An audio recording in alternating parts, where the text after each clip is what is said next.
You're a wizard, Harry.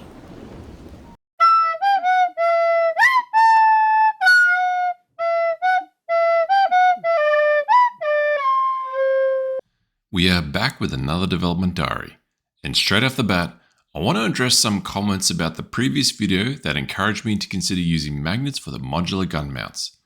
Now I can't say I didn't see this coming, but here we are, and what kind of creator would I be if I didn't consider people's concerns or suggestions? So let's go online, find a mix of magnets of various sizes and shapes, and make the purchase. And while we wait for them to arrive, let's turn our attention to the terrain. Again, I know a few of you wanted to go with an open battlefield, but for me, I wanted to lock down a set of rules first that made sense before exploring that option. Now, my original intention for the terrain is to create a sense of depth and feel intuitive to the players. So I went back to the drawing board, in this case 3D, and updated the hex design. Some earlier comments from my friends suggested it was too large to begin with, and I have to say, I agree with them. Not even sure why it got this big. I guess it's just a part of the journey of trying and testing different ideas. So let's learn from that mistake and improve the core idea. And besides, going smaller also means the table will have space for food and beverages. Now, from a game design, I wanted to build on this idea of zones in the game. The outer zone, let's say zone 1, would act as the easier zone for players to establish a foothold in the game. This meant you could collect contracts and begin to attack lower tier aliens in the zone. But as you move into Zone 2, the difficulty of the aliens becomes substantially harder. Oh, and you're also more likely to cross paths with other enemy mercenary groups, which of course leads to Zone 3, the final and most challenging region in the game. The aliens are substantially more difficult, and you'll most likely be forced to engage with other mercenary groups to earn your keep. At this point, I genuinely got myself into a bit of hot water, because I thought I could just reference a few ideas online and have it done in no time. But then reality set in.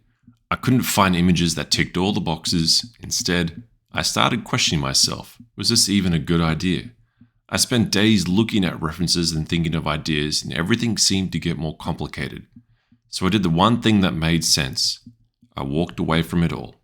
Sometimes the best thing to do is nothing at all. You see, I had worked myself up so much that I had reached a stage where nothing would satisfy me. I've been at this point before and recognized the signs. So after a few days of giving myself a hard reset and doing absolutely nothing, I finally had an idea. Why was I overthinking this? All I wanted was the landscape to feel more dynamic. So let's just do that. So with the height segments, let's use these as our base and detail some rocks into them. The cool thing about these is they act as a natural barrier preventing direct line of sight, which would later be incorporated into the rules. Time to get sculpting. I'm only going to give myself a couple of hours. This way, I ensure I don't waste time in unnecessary details and I remain focused on the end goal. And just like that, we have our first set of rocks complete. I have to say, these are making me happy. Let's get a print going while we finish the next sculpt. For the print, I'm going to use my Bamboo Lab P1S. I don't get to use it all that often, and bashing out some environment elements is a great use case that doesn't require super fine detail. And the best bit is, no toxic resin cleanup. And guess what just arrived? Time to update the Mechs. I probably should have done that earlier, but in all honesty, I wanted to feel the strength of these little magnets before updating models and reprinting them.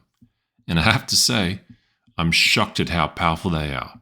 I thought I was going to need the biggest one, but instead I've gone with this little rectangle one. These slide in really well. Seeing as I have these little round magnets with the red dot, I'll use these as a tool to ensure I get the poles correct. One with the little red dot goes in the torso, and the ones with no dot, the south pole, goes into the weapons. As long as I don't forget that, we should be confident when gluing them in place. Now, the moment of truth. I'm completely shocked at how well these work. Alright guys, you have convinced me. These are totally worth doing. I'll have to save this version in Patreon. If you want to use these mechs in your own tabletop game, I'll also include the sizes for the magnets too. Let's jump back and look at the terrain prints. Again, these came out better than I expected. I love how the rock carved into the side creates this sense of depth and scale. It just feels more interesting than my previous flat hex board. Now, I'm still in the process of adjusting the rules and objectives, but this already feels like the right direction I want to take this. I won't bother going into granular details for the moment until I'm more satisfied with the rules, and refining them is just going to take some time. So in my next video, I want to get back into some higher end builds and print and paint. I've got an itch on a new build and it needs to be scratched. Guys, once again, thank you so much for your support and kind words. Feel free to smash the like and subscribe, and if you want to use these mechs in your own game, you can find them in my Patreon for digital download. Alright people, let's talk about AI for 1 second. In my previous video, I used AI to generate a few images to help support some story elements when explaining the game. Basically used my models, fed that into the system, and it generated something. This rubbed people the wrong way. And, I'm not here to defend AI and suggest to people to use it or not use it. That's entirely up to you and your journey. I have mixed feelings about it myself, and we could discuss that in great detail another time. At the moment, this has been a single journey for me, but deep down, I miss collaborating with people. I miss bouncing around ideas, getting excited with possibilities, and sharing that enthusiasm with someone. And making this as an individual, is a long and silent journey. So what I'd like to propose is this. If you have 2D skills, you can illustrate, and this project appeals to you, drop me a line. I would love your support, and to be transparent as possible, this isn't paid work. It's a passion project. I work another job trying to make ends meet and keep the lights running. But the long-term goal would be eventually to make some money and turn this into a career. And I'd be willing to share that with someone. But right now, I can't offer anything. And 2D isn't my strength.